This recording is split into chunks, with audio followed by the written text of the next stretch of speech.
अब तक लोग बात करते थे एमसीजी में जो भारत की जीत हुई थी कि भाई कमाल है पाकिस्तान के ऊपर इतनी यादगार जीत। ये मैच शायद उससे भी ऊपर चला गया है क्योंकि ये मैच तो 119 रन भारत ने डिफेंड किए हैं और 119 रन शायद इस विकेट पे 140 बन जाते हैं।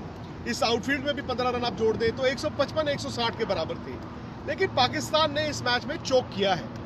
अगर आप पाकिस्तान के फैन हैं तो आप बहुत नाराज़ होंगे अपनी टीम से क्योंकि ये मैच अगर पाकिस्तान नहीं जीत पाया तो भाई साहब वो सुपर 8 में जाना डिजर्व नहीं करता। यूएस से हारे, इंडिया से भी हार गए और अब तो मुझे लगता है कि वाकई में पाकिस्तान का सुपर 8 का जो दरवाज़ा है ना वो बिल्कुल इतना तो बंद हो ही गया है। पता नहीं उनको अपना भी करिश्मा करना होगा और कुदरत का निज़ाम भी होगा कि फला से हार जाए, फला को हरा दे तो वो सुपर 8 में जाएंगे। लेकिन इंडिया की बात, इंडिया ने बैटिंग ठीक नहीं की।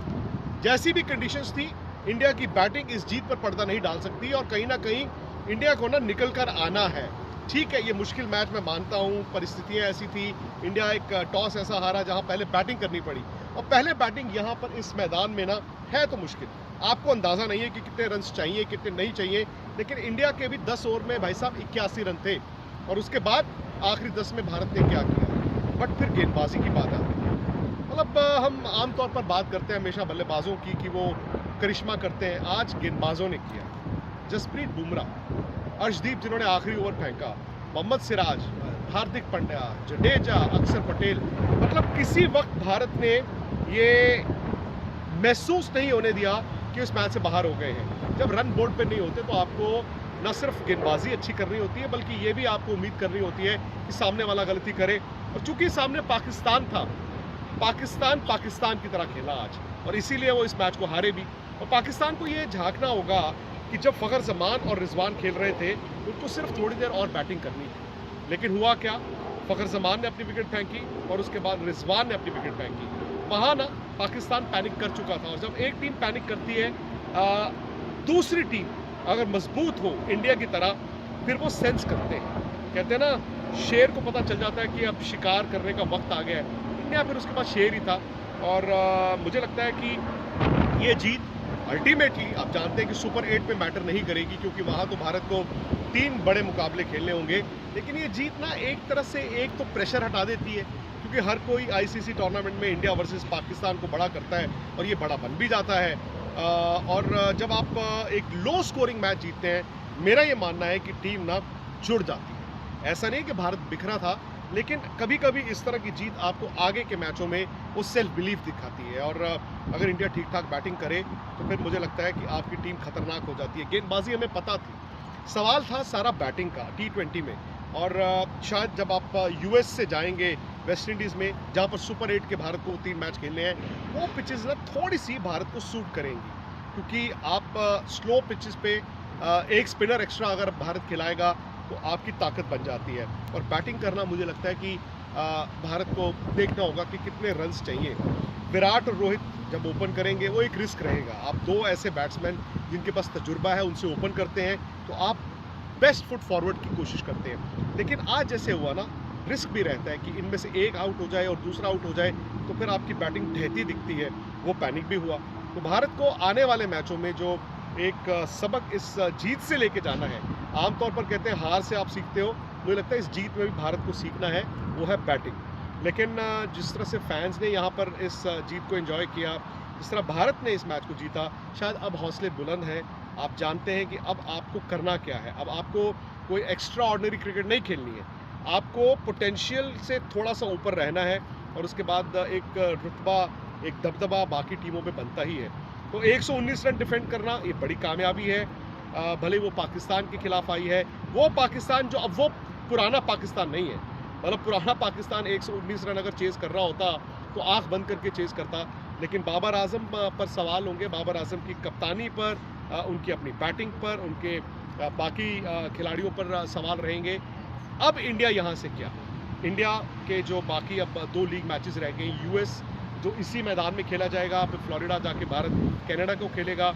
ये 2 मैचों को इस्तेमाल करना है आपको आने वाले मैचों के लिए। विराट के 2 मैचों में रन्स नहीं आए हैं। विराट के पास एक बड़ी पारी ज़रूरी है। बड़े मैचों के लिए big match player, ICC tournament में उनका रुतबा रहा है, उनका रिकॉर्ड रहा है। तो विराट को आने वाले 2 मैचों में वक्त लेना है। शायद मुझे पहले मैच में भी और इस मैच में भी ये लगा कि विराट थोड़ी जल्दबाजी कर रहे थे। बड़े से बड़े प्लेयर पे भी कभी कभी अपनी रेपुटेशन का दबाव होता है और शायद वो दिख रहा था। आईपीएल डिफरेंट था। आईपीएल में फ्लैट पिचेस होती हैं, तेज़ आउटफील्ड होते हैं और बाउंड्री अंदर होती हैं, वहाँ पर रन्स डिफरेंट तरीके से आते हैं। लेकिन Virat has to bat like Virat, क्योंकि ये कंडीशंस ना आपकी बैटिंग इम्तिहान लेती है। और वैसे भी विराट हम जानते हैं टेक्निकली एक सॉलिड प्लेयर है। आई थिंक विराट सिर्फ विराट की तरह खेलें, कुछ एक्स्ट्रा ऑर्डिनरी ना करें तो वो भारत के लिए बड़ा फायदा होगा। उम्मीद मैं ये भी करता हूँ कि स्पोर्ट्स तक की जो कवरेज है यूएस से और इसके बाद जो वेस्ट इंडीज से होगी वो आप इंजॉय कर रहे हैं। T20 वर्ल्ड कप में ग्रीन आर्मी के खिलाफ टीम इंडिया के दिग्गज हुए फेल। हिटमैन किंग स्काई का नहीं दिखा मेल। पंत की पारी ने जगाई टीम इंडिया की आस। पहले टॉस हारे, फिर कुदरत का निजाम भी रहा पाक के साथ। बाबर के लड़ाकों ने पहले गेंदबाजी करते हुए किया जबरदस्त वार। नसीम, आमिर, हारिस की तिकड़ी ने दिखाई अपनी लाजवाब धार। आखिरकार करोड़ों फैंस का इंतजार खत्म हुआ। T20 वर्ल्ड कप 2024 टूर्नामेंट में भारत और पाकिस्तान का हाई वोल्टेज मुकाबला देखने को मिला। यहां टॉस ग्रीन आर्मी के नाम रहा और जैसी उम्मीद थी कि न्यूयॉर्क की नसाउ काउंटी की पिच पर जो टीम पहले बॉलिंग करेगी उसके जीतने के चांसेस 90% होंगे। बारिश ने भी मैच में खलल डाला। फिर पाकिस्तानी गेंदबाजों का कहर देखने को मिला। कहा जाए तो इस बार पूरी तरह से कुदरत का निजाम ग्रीन आर्मी के साथ रहा। टीम इंडिया टॉस हारकर पहले बल्लेबाजी करने उतरी। शुरुआत तो सही रही। टीम इंडिया की तरफ से हिटमैन ने पहले ओवर में 8 रन बटोरे। फिर बारिश ने खलल डाला। मैच थोड़ी देर बाद शुरू हुआ तो महज एक चौका लगाने के बाद किंग कोहली चलते बने, वो भी 4 रन के स्कोर पर। फिर 19 के स्कोर पर कप्तान रोहित शर्मा का भी पैकअप हो गया। इसके बाद क्रीज पर ऋषभ पंत और अक्षर पटेल की जोड़ी ने मुश्किल पिच पर ताबड़तोड़ बल्लेबाजी जरूर की, लेकिन अक्षर भी 20 रन के स्कोर पर निपट गए। टीम इंडिया की जान रोहित कोहली तो पहले ही जा चुके थे, लिहाजा फैंस को सूर्या से काफी उम्मीदें थी। लेकिन यहाँ मिस्टर 360 ने सबको डिसअपॉइंट किया। वो मैच 7 रन बनाकर चलते बने। शिवम दुबे भी इस पिच पर तीसरी दफा स्ट्रगल करते दिखे।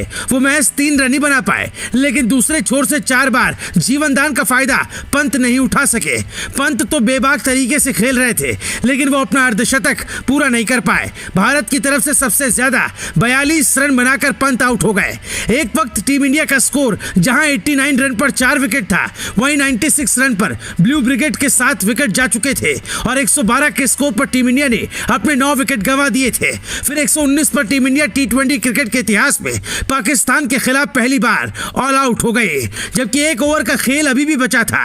रविंद्र जडेजा तो पहली ही गेंद पर 0 के स्कोर पर आउट हो गए, यानी इस मुकाबले में उनका गोल्डन डक रहा। अगर पाकिस्तानी टीम की गेंदबाजी की बात करें तो वो जबरदस्त रही। नसीम शाह ने तो किंग कोहली का सबसे अहम विकेट लेने के साथ अक्षर पटेल और शिवम दुबे का भी विकेट चटकाया। वहीं स्विंग के किंग मोहम्मद आमिर ने भी टीम इंडिया के खिलाफ जबरदस्त वापसी की। आमिर ने शानदार खेल रहे ऋषभ पंत का विकेट अपने नाम किया। इसके बाद रविंद्र जडेजा को डक पर चलता किया। वहीं हिटमैन का अहम विकेट इस बार शाहीन अफरीदी ने अपने नाम किया। वहीं T20 इंटरनेशनल में नंबर 1 रहे बल्लेबाज सूर्य कुमार यादव के अलावा हार्दिक पांड्या, जसप्रीत बुमराह का विकेट भी हारिस रऊफ ने लिया। कुल मिलाकर कहा जाए तो नसाउ की पिच पर पाक फास्ट बॉलर्स का कहर देखने को मिला और टीम इंडिया के बल्लेबाज संभल नहीं पाए। इसमें कोई दो राय नहीं कि पाकिस्तानी पेस बैटरी ने दिखा दिया कि वो कितने घातक साबित हो सकते हैं। टीम इंडिया इस बार इसकी गवाह जरूर बनी, लेकिन जिस अंदाज में कोहली ने अपना विकेट थ्रो किया वो जरूर सवाल खड़े करता है, क्योंकि कोहली फंसी हुई पिच पर हमेशा ही गेंद को परखते हुए खेलते हैं। लेकिन यहाँ तेजी से रन बनाने के चक्कर में उन्होंने अपना विकेट गंवाया, ये समझते हुए कि उनका विकेट टीम इंडिया के लिए कितना अहम है। वहीं रोहित शर्मा भी छक्के मारने के चक्कर में अपना विकेट दे बैठे। जब टीम इंडिया के 2 कद्दावर बल्लेबाज ऐसी बल्लेबाजी करेंगे तो बाकी बल्लेबाजों से क्या ही उम्मीद की जा सकती है। इसके अलावा अगर सूर्या के आंकड़े देखें तो पाकिस्तान के खिलाफ वो हमेशा ही स्ट्रगल करते नजर आए। इस बार भी ऐसा ही हुआ। फंसी हुई पिच पर सूर्या भी अपनी टीम से दगा कर बैठे। जबकि ये मुकाबला जितना पाकिस्तान के लिए अहम है, टीम इंडिया के लिए भी T20 वर्ल्ड कप में उतनी ही अहमियत रखता है। लेकिन कहा जाए तो यहाँ टीम इंडिया के बल्लेबाजों ने अपनी गलती की वजह से भी अपना विकेट गंवाया, जो वाकई में चुभने वाला है। वहीं पाकिस्तान ने भी ये साबित कर दिया कि जब उनके ऊपर डू और डाई का प्रेशर होता है तो वो वापसी करना बखूबी जानते